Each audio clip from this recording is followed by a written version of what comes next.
24 রামচন্দ্রঘাট বিধানসভার বিধায়ক মাননীয় শ্রী রঞ্জিত দেববর্মা মহোদয়, ত্রিপুরা রাজ্যের দূর দূরান্ত থেকে আগত আমার ত্রিপুরাসা ভাই বোন ও মায়েরা, প্রত্যেককে সাংবাদিক বন্ধুদেরকে আমি আমার হৃদয়ের অন্তঃস্থল থেকে গভীর শ্রদ্ধা, অভিনন্দন ও অভিবাদন জ্ঞাপন করছি। ভদ্র মহোদয়, ভদ্র মহোদয়াগণ, আজ আমরা এখানে যে সমবেত হয়েছি তার মূল, মুখ্য ও প্রধান যে উদ্দেশ্য সেটা হলো বিদেশি অনুপ্রবেশকারীদের বিতরণ প্রসঙ্গে সবাইকে অবগত করা এবং সকল স্তরের মানুষের সার্বিক সহযোগিতা কামনা করার জন্য যে একটা জনসচেতনতা সৃষ্টি করা, তার বাস্তব রূপ প্রদানের লক্ষ্যে আজকে আমরা এখানে সমবেত হয়েছি। বন্ধুগণ, আপনারা অবগত আছেন যে স্বাধীনতার পর থেকে এই ভারত ভূখণ্ডে ক্রমাগত অনুপ্রবেশ ঘটে চলছে। যে ধর্মীয় উৎপীড়নের কারণে এই ত্রিপুরা ভূখণ্ডে যারা আজকের বাংলাদেশ তথা পূর্ব পাকিস্তান থেকে এসেছেন, তাদেরকে ভারত সরকার তথা এই ত্রিপুরা রাজ্যের সরকার মান্যতা দিয়েছে, তারা হলো বৈধ নাগরিক।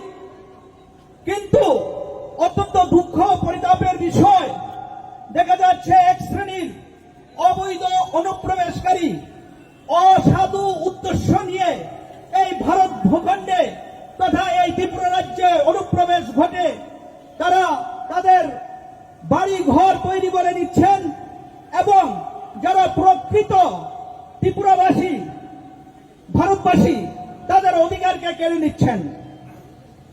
আমি অত্যন্ত দুঃখের সঙ্গে আপনাকে অবগত করছি যে একটা অবৈধ অনুপ্রবেশকারী অংশের জনগণ, যারা আমরা বৈধ নাগরিক, ভারত সরকারের স্বীকৃতিপ্রাপ্ত নাগরিক, আমাদের অধিকারকে কেড়ে নিয়ে আমাদের অন্ন, বস্ত্র, বাসস্থান, শিক্ষা, স্বাস্থ্য সমস্ত ধরনের অধিকার তারা কেড়ে নিচ্ছে। এমনকি এখন তারা পবিত্র বিধানসভার বিধায়কের পদ পর্যন্ত বাগিয়ে নিয়েছে। আর আজ সরকারি স্তরে বড় বড় অফিসার হয়ে, পুলিশ অফিসার থেকে শুরু করে টিসিএস, টিপিএস, আইএফএস, এমনকি আইআরএস অফিসার পর্যন্ত হয়ে যাচ্ছেন। আর তারা আমাদেরকে করছেন শাসন আর শোষণ। বন্ধুগণ, এটা কোন জাতির সংগ্রাম নয়, এই সংগ্রাম সম্পূর্ণভাবে একটি অরাজনৈতিক, অধার্মিক মুভমেন্ট, নন পলিটিক্যাল, নন রিলিজিয়াস মুভমেন্ট। এখানে সর্বস্তরের মানুষের সমাগম এবং হস্তক্ষেপের জন্য সবাই অধিকারপ্রাপ্ত আছেন। যারা আপনারা এখানে সমবেত হয়েছেন, কাঞ্চনপুর, সেই শিলাছড়ি, সারা ত্রিপুরা রাজ্যের খোয়াই, সব কত জায়গার নাম বলবো, সারা ত্রিপুরা রাজ্যের যেখান থেকে আপনারা প্রতিনিধিগণ এসেছেন এবং এই সমাবেশে উপস্থিত হয়েছেন, আমি প্রত্যেককে অনেক অনেক শ্রদ্ধা ও সম্মানের চোখে বলছি। আপনারা যারা এখানে উপস্থিত হয়েছেন, আমি আপনাদেরকে কৃতজ্ঞ চিত্তে আমার কৃতজ্ঞতা জ্ঞাপন করি এই কারণে যে আপনারা, আপনাদের পূর্বপুরুষেরা যারা বাংলাদেশ থেকে, মানে পূর্ব পাকিস্তান থেকে এখানে বৈধভাবে এসেছেন, শরণার্থী হয়েছেন, আপনাদের বড় মন এবং মানসিকতার পরিচয় দিয়ে আমাদের পূর্বপুরুষদেরকে রক্ষা করেছেন। অন্ন, বস্ত্র, বাসস্থান, ঔষধ পত্র সমস্ত কিছু দিয়ে আপনাদের সাহায্য সহযোগিতা করেছেন। এজন্য এখানে উপস্থিত যারা আছেন প্রত্যেককে আমি কৃতজ্ঞ চিত্তে আপনাদেরকে শ্রদ্ধা জ্ঞাপন করি, ধন্যবাদ জানাই। কিন্তু অত্যন্ত দুঃখের বিষয়, আজকে সেই অনুপ্রবেশকারীদেরকে এই ভারত ভূখণ্ড ত্রিপুরা রাজ্য থেকে বিতরণের ক্ষেত্রে সেই কার্যকরী ভূমিকা আমরা লক্ষ্য করতে পারছি না। বিধায়ক রঞ্জিত দেববর্মা মহোদয় এই রাজ্য থেকে অনুপ্রবেশকারীদের তাড়ানোর জন্য পথে ঘাটে মাঠে ময়দানে পবিত্র বিধানসভার ভিতরে বাহিরে ক্রমাগত নিরলস প্রচেষ্টা চালিয়ে যাচ্ছেন। আর তারই স্বীকৃতি স্বরূপ ভারতের মাননীয় স্বরাষ্ট্রমন্ত্রী অমিত শাহজি উনার নিজ হাতে লিখিত চিঠি প্রাপ্তি স্বীকার করে আমাদের বিধায়ক শ্রদ্ধেয় মাননীয় বিধায়ক মহোদয়কে 17 মে 2025 সনে 5 জুন 2025 সনে ওনার স্বহস্তে লিখিত চিঠি এই প্রান্তিক রাজ্যের যে একজন বিধায়ক ওনাকে প্রেরণ করেছেন। 28 মে 2025 তারিখে পুনরায় ministry of home affairs government of India সেই জনজাতিদের এক প্রতিনিধি যারা রামচন্দ্রগড় বিধানসভার শ্রদ্ধেয় জনগণ স্নেহধন্য করে আশীর্বাদ পুষ্ট করে উনাকে নির্বাচিত করে পবিত্র বিধানসভায় একজন বিধায়ক হিসেবে প্রেরণ করেছেন। উনি উনার কাজটা সম্পূর্ণভাবে এক মন কায় মনোবাক্যে উনি আপনাদেরকে সাহায্য সহযোগিতার হাত বাড়িয়ে দিচ্ছেন। আর সেই জন্য যে ভারতের স্বরাষ্ট্রমন্ত্রী মাননীয় অমিত শাহজি স্বীকৃতি প্রদান করে আজ এত বড় ডাইরেক্টশিপসগুলি সারা ভারতবর্ষের ইউনিয়ন সেক্রেটারি ও সারা ভারতবর্ষের ইউনিয়ন টেরিটরিজের প্রধানকে নির্দেশ দিয়েছেন, সেটা অত্যন্ত গর্বের এবং অত্যন্ত আনন্দের বিষয়। আমি আপনাদের সবার কাছে বিনীতভাবে একটাই অনুরোধ রাখবো, আপনারা জাতি ধর্ম বর্ণ সম্প্রদায় সমস্ত কিছুর ঊর্ধ্বে উঠে আমাদের শ্রদ্ধেয় বিধায়ক রঞ্জিত দেববর্মা মহোদয়কে সর্বতভাবে সাহায্য সহযোগিতা ও সহযোগিতার হাত বাড়িয়ে দিন। উনি আপনাদের পাশে পূর্বেও যেমন ছিলেন আজও আছেন এবং ভবিষ্যতেও থাকবেন, এটা আমার দৃঢ় বিশ্বাস ও প্রত্যাশা। এজন্য আমি ওনাকে সবার পক্ষ থেকে আন্তরিক অভিনন্দন জ্ঞাপন করছি।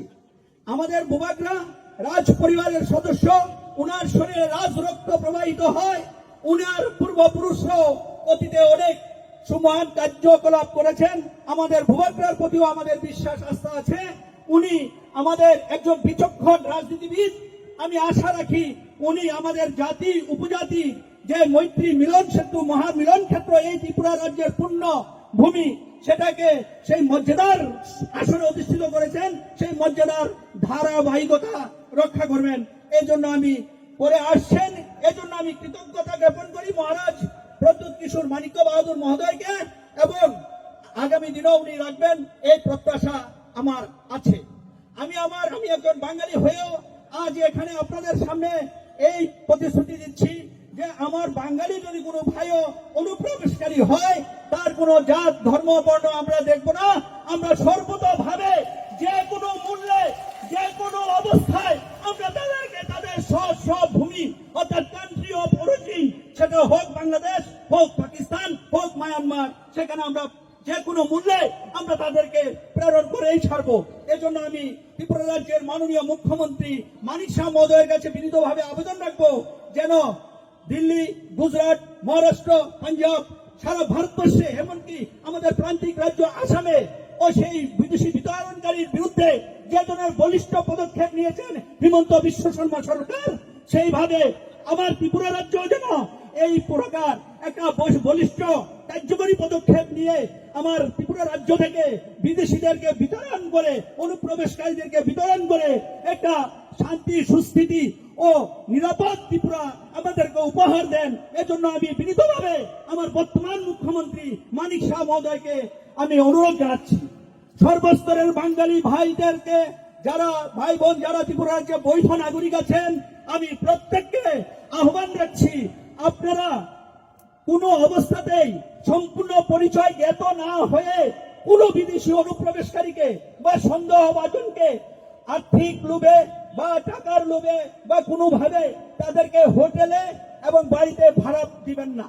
এবং আপনাদের মাধ্যমে আমি এটা বলতে চাই, কোনো অবস্থাতেই সন্দেহভাজন অথবা বিদেশি নাগরিক যাদের বিন্দুমাত্র আপনাদের মনে সংখ্যা উদয় হয়, তাদেরকে আপনারা প্রশাসনের হাতে তুলে দিন এবং প্রশাসনকে সর্বতভাবে সাহায্য সহযোগিতা করুন। বন্ধুগণ, আমার এখানে অনেক বয়োজ্যেষ্ঠ ব্যক্তিবর্গ আছেন, তাদের অনেক মূল্যবান বক্তব্য আছে। আপনারা অনেক দূর দূরান্ত থেকে আসছেন, এজন্য আপনাদেরকে আবারও আমার হৃদয়ের অন্তঃস্থল থেকে অনেক অনেক প্রীতি, শুভেচ্ছা, অভিনন্দন, অভিনন্দন জানিয়ে এবং ভারতের স্বরাষ্ট্রমন্ত্রী অমিত শাহজিকে ধন্যবাদ জ্ঞাপন করে আমি আজকের জন্য এবং ভূপেন্দ্রকে আমার অভিবাদন প্রণাম জানিয়ে আজকের জন্য আমার সংক্ষিপ্ত বক্তব্য এখানে সমাপ্ত করলাম। ভূপেন্দ্র লং লিভ, নরেন্দ্র মোদীজি লং লিভ।